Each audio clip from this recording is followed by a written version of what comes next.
Welcome back. We're going to finish off the chapter on unionization by looking at strikes. So, economists don't exactly have a great explanation for strikes, and it took a long time for them to develop a decent model for striking activity. One of the problems is that strikes are really costly, and back in the day, they were really bloody. Both sides, both the union and the firm, stand to lose quite a bit from a strike first being called and then lasting for a long time. A lot more compared to if they reach an agreement that lies on the efficient contract line that we saw in the last lecture. So a strike that forces a shutdown reduces a firm's overall output and thus has a serious effect on their profits and on meeting commitments and contracts with buyers that they have that they already have set up that they should have been able to fulfill. That can have serious knock-on effects for their business later, in addition to just the simple profit that they're losing or the revenue that they're losing, but ends up creating a smaller pie to bargain over, reducing the pie that they would have been able to split up had they agreed to something before the strike was called. One idea of why the strikes occur is that parties have wrong information or wrong beliefs about how likely they are to be successful and how good a position the firm and the union are in. So, based on their view of the situation, they think that they can gain by driving a hard bargain for the other party. Maybe they think that they're in a strong position. Maybe they think that the other side is going to fold easily. They don't have the stomach to deal with all the issues of the strike. Maybe they misunderestimate the other side's solidarity. The Hicks paradox is the name that we have for when both sides have reasonably good information that neither should be willing to strike. Yet, we do see that strikes occur. So this graph shows the profit that the unions and firms negotiate over. Remember the efficient contract line with the possible profits that could be split up, going with the vertical line in figure 10.7. This is basically that profit from the vertical line being split up by the two groups. So in this example, the possible profits are $100 that can be split in any way by the union and the firm. So up here, the union keeps $100, the entire profits for themselves, and the firm receives zero. The other extreme down here, the firm retains 100% of their profits, and the union gets zero of it. This point, our star right here is where they split 50-50. Up here, the union does better. First, the best, where the firm gets nothing. And then moving down this way, the union takes less and less of the profit till they get to 50% where it's split evenly.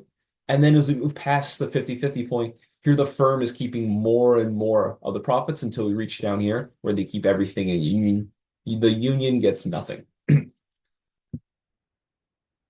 So let's say that in this example, the firm offers this point RF. They keep 75% of the profits of $75 and they leave $25 for the firm. Or for the union. On the other hand, the union counters with this offer. They want to keep 75% of the profits for themselves, so $75, and the firm only gets $25 to keep. Now, if they won't budge or they won't move close enough to somewhere in the middle like R star, they can end up striking. Maybe it's due to bad intel, maybe it's overconfidence that they have in their position, but they fail to reach an agreement and a strike is called.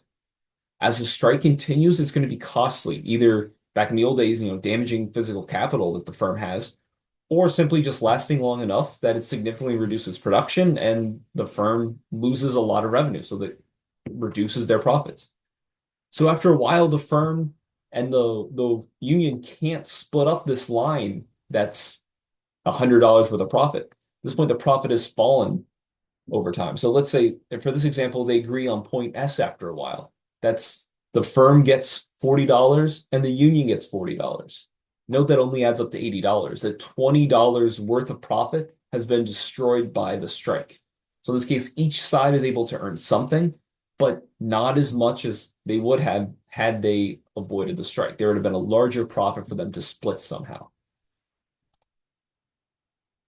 So now, if strikes are costly for both workers and firms, if there's this risk, and as we see, if it carries on for too long, it can reduce the overall profit level, why do strikes happen at all? The answer often lies in some sort of incomplete information. And there's also strategic behavior going on for both parties during the strike.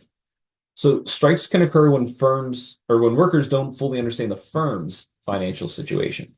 So, for example, workers may believe that a company is more profitable than it really is. If they think that, then they push for higher wages or better benefit than the firm thinks that they can afford. This disconnect between what the workers, what the union members think the firm can offer and what they're actually able to offer can result in a breakdown in negotiations and ultimately a strike. So I see a common meme on social media every now and then that circulates that goes something like the CEO of this company makes $100 million. They company should take that all away from him or only pay $1 million and then give the rest to workers so they get a living wage. But usually these companies that they pick are bad examples because they're huge. There's so many workers that if you take all that money away, each worker only gets to make like $1,000 more per year. So the same kind of situation happening here. If workers assume that there are fewer employees to split the money with, or maybe they think the firm has more money, higher level of profits than they really do, than they're able to spend, makes them overconfident in what they can ask for, and negotiations can easily break down if that's the case. Now, as the strike continues, unions face real losses over time. So members lose wages, and the union's resources are drained, and they're not able to support the striking workers. These losses tend to soften the union stance. So over time, they're willing to accept lower and lower wages as part of their deal. But at the same time, firms also suffer. That said, people have a much tighter budget constraint than firms do. So while both sides suffer, it tends to be the workers who are suffering more during a strike. They can't go without income for too long. And knowing this, firms will be able to stay still. They'll hold at their demands, knowing that over time the union's demands are going to fall. They can anticipate this ahead of time. But like I said, strikes are still costly for firms. They're halting production, they're losing revenue, their customers or clients, the relationship with them are suffering while they're unable to fulfill their obligations to them. So firms, while they're able to wait out strikes, they can't do it for too long because these costs really mount for them as well. So the firm is going to try to maximize their overall profit, even with this temporary cost of the strike. So they're not really random disruptions. They're part of a negotiation process, but they're a negotiation process that occurs in a costly form of negotiation be that that are a result of incomplete information. And then there's that strategic decision making on both sides of deciding when to lower what their ask is or how long to wait to anticipate being asked for less money. So we can see this visually here that we have the union resistance curve, and this is time on the x-axis. So over time, their demands start up here and they slowly drop as the workers just want to get back to work so they can start earning money again. So using this example where workers don't know the firm's true financial condition, they're asking for this wage up here at W0. The firm's ISO profits are here, and we have a lower one in here. Now the initial ask is up here. The firm thinks that is too much, so they're willing to refuse to accept the union's demands and to go on a strike.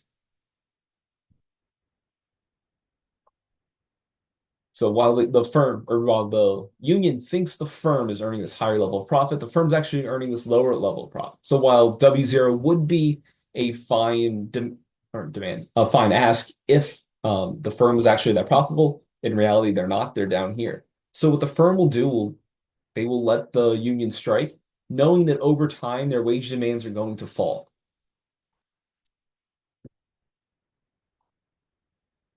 So now the firm will choose to let the strike last until they reach the point that can maximize profits. In this case, this point P right here that's tangent to this profit line, pi B, the actual firm's profit.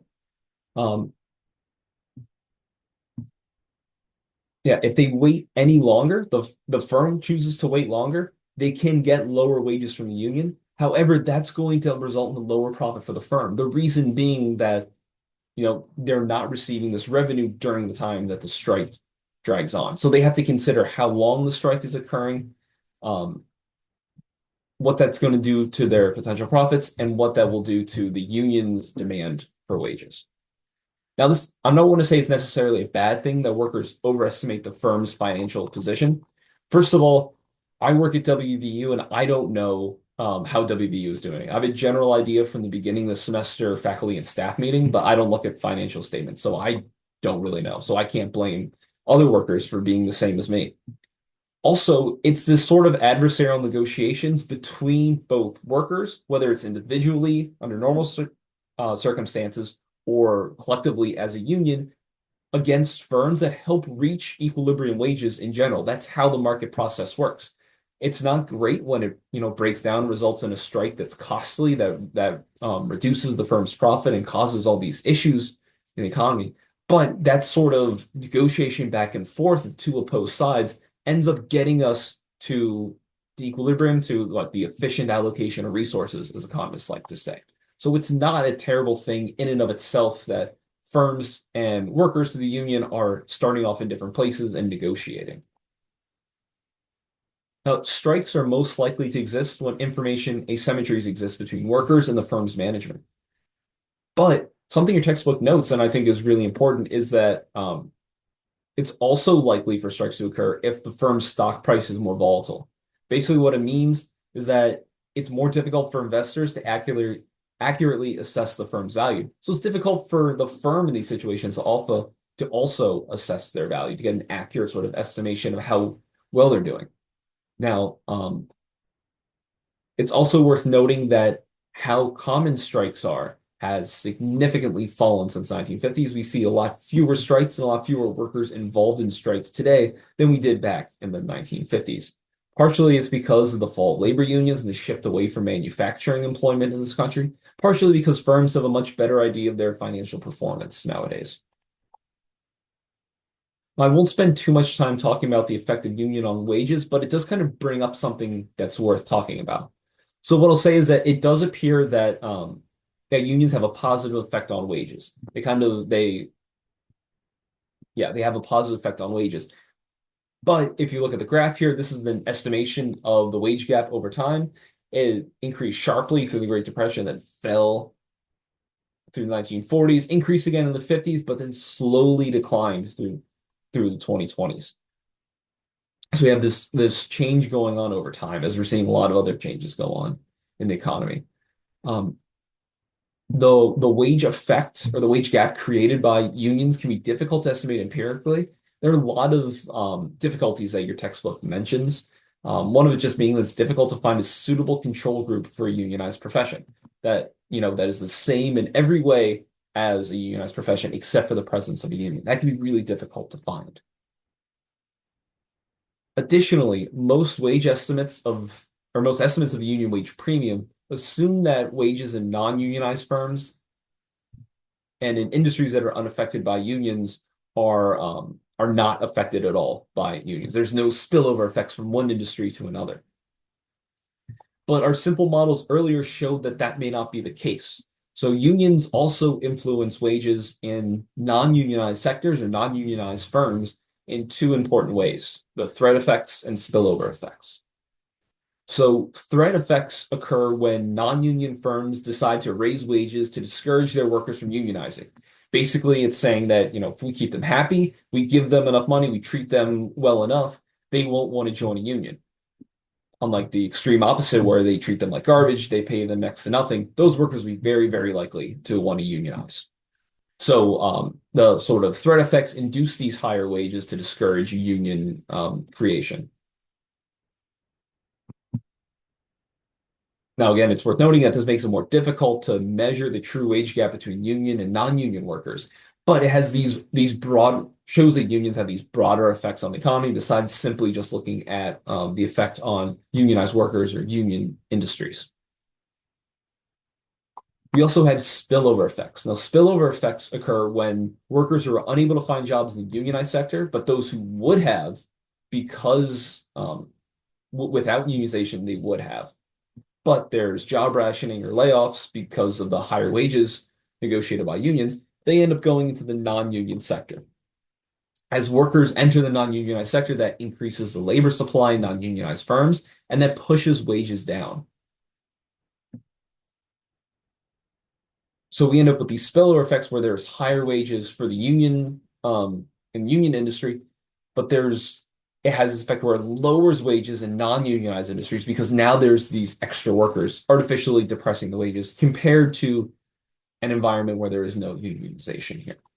The key effect to remember, or the key takeaway to remember about these effects, is that there's threats that can push non-union wages up and spillovers pushing them down. It can make it difficult to estimate the effect, but also it just shows that unionization has broader effects on the economy than simply those workers, those firms, or those industries where unions are present and active. Now, something that unions also do is they tend to compress wages. What I mean by that is that the lowest income earners end up earning higher wages than they would have otherwise, but the highest earners don't earn as much as they could. So this ends up reducing the inequality between union members. And a lot of the gains of unionization occur for the lower end of the income distribution within that unit. It really helps lift up the people at the bottom.